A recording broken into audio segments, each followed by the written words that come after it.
شرارت نہیں کرتے۔ بہرحال آپ کا زیادہ وقت نہ لیتے ہوئے میں تلاوت کلام پاک سے آج کے پروگرام کا آغاز کرنے کی صدر صاحب سے اجازت چاہوں گا۔ پروسیڈ عتیق صاحب۔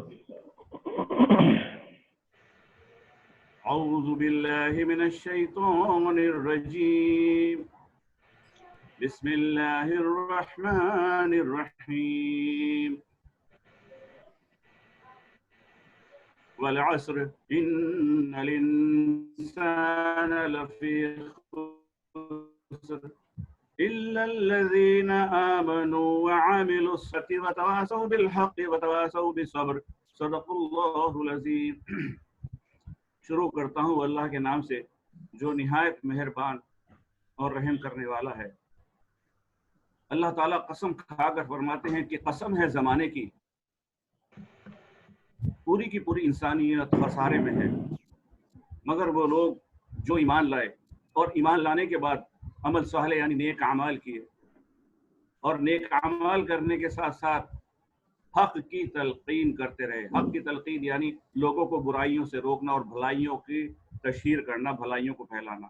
تو جب حق کی تلقین ہوتی ہے تو پھر حالات انسان کے اوپر آتے ہیں، ان حالات کے اوپر صبر کرنا۔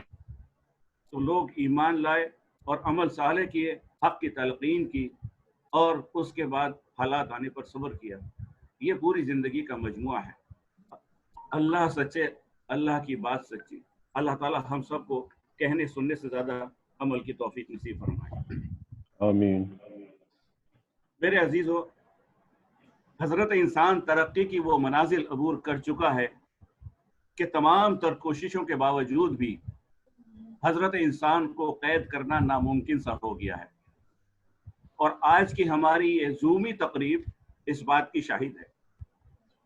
اور میرے پیارو، جب سے لاک ڈاؤن شروع ہوا ہے، ہمارے محترم صدر صاحب کی فکرات اور مصروفیات میں ذرہ برابر بھی کمی نہیں آئی ہے، بلکہ حیرت انگیز طور پر اضافہ ہی ہوا ہے، اور ہونا بھی چاہیے، کیونکہ صدر صاحب کی مثال تو یہ ہے کہ سارے جہاں کا درد ہمارے جگر میں ہے۔ اللہ نے انہیں ایسا محبت بھرا دل دیا ہے جو خدمت خلق کے جذبے سے ہمیشہ سرشار رہتا ہے۔ اسی جذبے کے تحت اس لاک ڈاؤن کے دوران بھی انہوں نے اپنی سرپرستی میں پوری کابینہ کے ساتھ خدمت خلق کو جاری و ساری رکھا، جس کا خلاصہ وہ آپ حضرات کی خدمت میں دوران گفتگو انشاءاللہ پیش کریں گے۔ اور انہی کا جو فکری جذبہ ہے، اسی جذبے نے ہم لوگوں کو آج یہاں جمع کیا ہے۔ میں ہمارے محترم صدر صاحب سے گزارش کروں گا کہ وہ اپنے جذبات کا اظہار فرمائیں۔ جناب نور الدین صاحب کے لیے عرض ہے، تمہاری خدمتوں کا نتیجہ ضرور نکلے گا۔ صدر صاحب، تمہاری خدمتوں کا نتیجہ ضرور نکلے گا۔ لاک ڈاؤن کے اس سیاہ سمندر سے ہمارا نور نکلے گا انشاءاللہ۔ ماشاءاللہ ماشاءاللہ، شکریہ عتیق صاحب۔ نحمدہ و نصلی علی رسول کریم۔ ہماری آج کے شام کے مہمان خصوصی جناب ڈاکٹر اسلم پرویز صاحب، ڈاکٹر علیم صاحب کونسلر CGI جدہ، ہمارے سینئر علی، ہمارے مشیر فضان صاحب عزیز صاحب، ہمارے جتنے بھی لوگ جڑے ہیں ہم سے، ریاض کے صدر اور باہر سے، اور خواتین و حضرات، السلام علیکم ورحمۃ اللہ وبرکاتہ۔ میں امو و جدہ کے تمام عہدیداران کی جانب سے آپ سب حضرات کا خیر مقدم کرتا ہوں، خوش آمدید کہتا ہوں۔ جو لوگ اس میں شامل ہوئے ہیں، میں ان کا بہت شکر گزار ہوں کہ انہوں نے اپنے قیمتی وقت میں سے وقت نکالا اور اس پروگرام میں شرکت کی۔ میں صرف 2 منٹ میں ابھی جو 2-3 مہینے کی جو ہماری کابینہ کی اور ہماری کمیٹی کی جو مصروفیات رہی ہیں، جو کارگزاریاں رہی ہیں، میں اس کو بریف کرنا چاہوں گا۔ سب سے پہلے ہم لوگوں نے ابھی سر سید ڈے کیا تھا، لاسٹ جو ہمارا پروگرام تھا، جو ہم نے بہت دھوم دھام سے منایا۔ اس کے بعد ہم لوگ مشاعرے کا ایک پروگرام کرنے جا رہے تھے جنوری میں۔ وہ ممکن نہ ہو سکا، اس کو ہمیں پوسٹ پون کرنا پڑا، جس کی وجہ یہ تھی کہ ہمارے ایک ایگزیکٹو ممبر تھے جن کا اچانک انتقال ہو گیا تھا۔ اس کے بعد پھر NRC/CA کے احتجاج شروع ہو گئے، یہاں بھی ماحول اچھا نہیں تھا تو وہ پروگرام اور فردر ہمیں پوسٹ پون کرنا پڑا۔ اس کے بعد دلی میں فسادات شروع ہو گئے، فسادات کے متاثرین کے لیے وہ جدہ کھڑی ہو گئی اور فوراً انہوں نے جدہ ریلیف ٹیم بنائی اور اس میں ریہیبلیٹیشن کا اور ریلیف کا بہت اچھے سے کام کیا۔ اور میں اپنے تمام کمیونٹی ممبرس کا جو لیگ ہے، انہوں نے لیگ ہے، سب کا بے حد شکر گزار ہوں کہ انہوں نے اس متاثرین کے سے شانہ بشانہ کھڑے ہو گئے اور بہت اچھے سے کنٹریبیوٹ کیا۔ اس کے بعد ہم نے اس بیچ میں اپنے والنٹیئرس کا ایک پروگرام کیا تھا ان کی عزت افزائی کے لیے، فیسلیٹ کے لیے، کیونکہ ہمارے جو والنٹیئرس ہیں وہ ہمارے پروگرام کی بیک بون ہوتے ہیں۔ وہ گیٹ سے لے کے اسٹیج تک اور ہال مینجمنٹ تک ساری ذمہ داریاں بخوبی نبھاتے ہیں۔ میں ان کا بے حد شکر گزار ہوں اور امید کرتا ہوں آگے بھی وہ اسی طرح کی ذمہ داریاں نبھاتے رہیں گے۔ اس کے بعد رمضان شریف آ گئے اور ہم لوگ ہمیشہ کی طرح ہم نے رمضان میں چیریٹی کے کام شروع کیے۔ ہمارے ایگزیکٹو ممبر نے کچھ کیمپ آئیڈینٹیفائی کیے جس میں فیصلیہ، کلو اربتاش اور ہمدانیہ میں کچھ کیمپ تھے۔ وہاں ہم لوگوں نے گروسری کے پیکٹ تقسیم کیے اور اس میں 1 مہینے کا راشن ہم لوگوں نے ان لوگوں کو دیا۔ وہ لوگ معاشی بحران سے مبتلا تھے، ان کو سیلریز وغیرہ نہیں ملی تھی اور وہ ان کے لیے بہت اچھا ہوا اور بہت انہوں نے ہم لوگوں کو دعائیں دی۔ اس کے بعد ہر سال کی طرح کچھ ممبرس جو ہے فائنینشیل کرائسس میں آ جاتے ہیں، کسی کی جاب چلی جاتی ہے، کوئی بیمار ہو جاتے ہیں، کوئی لسٹ بہت لمبی ہے، لیکن میں آپ کو صرف بتا رہا ہوں کہ ان سب کی بھی ہم نے پرابلم کو سالو کیا۔ ہماری کمیٹی نے کلیکشن کیا، ان لوگوں کو کی ہیلپ کری، ان کی مدد کری اور الحمدللہ جتنے ہمارے پاسبل وسائل ہیں ہم نے اس میں ان لوگوں کی مدد کی۔ اس کے بعد کرونا کا دور آیا۔ کرونا جس کو کووڈ-19 کا نام دیا گیا، اس نے ہماری زندگیوں کو میں تو کہتا ہوں تباہ کر دیا، بہت متاثر کیا۔ فیملی لائف ڈسٹرب ہو گئی، بچوں کی پڑھائی پہ بڑا اثر پڑا، کاروبار جو ہے تباہ ہو رہے ہیں۔ اور اس کے بعد یہ ہوا کہ یہ ایک ایسی بیماری تھی کہ گورنمنٹ نے لاک ڈاؤن کر دیا، لوگ اپنے گھروں میں محصور ہو گئے اور اس میں ہم لوگوں کے پاس کوئی چارہ نہیں رہ گیا، ہم لوگ گھر سے ہی آفس کے کام کرنے لگے۔ لیکن اس میں سمجھتا ہوں کچھ پازیٹیو پوائنٹ جو میں سمجھتا ہوں وہ یہ ہے کہ ایک پازیٹیو پوائنٹ اس میں یہ تھا کہ بہت سے دوست احباب جو یہاں سے چلے گئے تھے، کچھ یوروپ مائگریٹ کر گئے تھے، کچھ انڈیا چلے گئے تھے، انہوں نے ہم لوگوں کی خیریت لی اور وہ ہم سے دوبارہ جڑ گئے اور آج کل وہ ہمارے راستے میں ہے، جو یہاں ہمارے ساتھ انہوں نے ایک اچھا وقت گزارا تھا۔ تو ایک یہ کہ ہمارے پرانے لوگ جو کھوئے ہوئے تھے وہ مل گئے ہم سے۔ دوسرا یہ کہ روزمرہ کی زندگی میں ہم لوگ اس قدر مشغول ہوئے تھے کہ فیملی کو ٹائم نہیں دے پا رہے تھے، بچوں کو ٹائم نہیں دے پا رہے تھے، تو ہم لوگوں کا وقت بچوں کے ساتھ گزرا اور بہت اچھا وقت گزرا۔ اس کے بعد ایک جو لاک ڈاؤن میں سب سے اچھا کام ہوا، جیسے مسجدیں بند ہو گئیں، یہ تو اللہ کی طرف سے تھا، لیکن میں سمجھتا ہوں ہر گھر میں ایک مسجد بن گئی تھی۔ رمضانوں میں سب نے تراویح پڑھی، قیام اللیل پڑھی اور ہر گھر میں لوگ نے اپنی فیملی کے ساتھ امامت جماعت کے ساتھ نماز پڑھی اور میں سمجھتا ہوں کہ اللہ تعالیٰ ہمارے اس عبادات کو قبول فرمائے اور اس بیماری سے ہمیں جلد نجات دلائے۔ ظاہر ہے کہ یہ ایک وبا ہے اور لیکن میں سمجھتا ہوں کہ یہ ایک آزمائش کا وقت بھی ہے اور جو مومن آزمائش میں پوری طرح اترتے ہیں اللہ تعالیٰ ان کو دنیا میں بھی اجر دیتا ہے اور آخرت میں بھی اجر دیتا ہے۔ غلط گروپ میں چلو تم اپنا کام کرو پھر بات کریں، ٹھیک ہے؟ اس کے بعد یہ ایک عجیب سی وبا ہے، نہ نظر آتی ہے، نہ اس کی کوئی دوائی ہے، لوگ بڑے پریشان ہیں، لوگوں کی جاب جا رہی ہیں، معاشی بحران ہے اور ہم لوگ واقعی کشمکش میں ہیں، مستقبل کیا ہوگا۔ تو اس میں ہمارا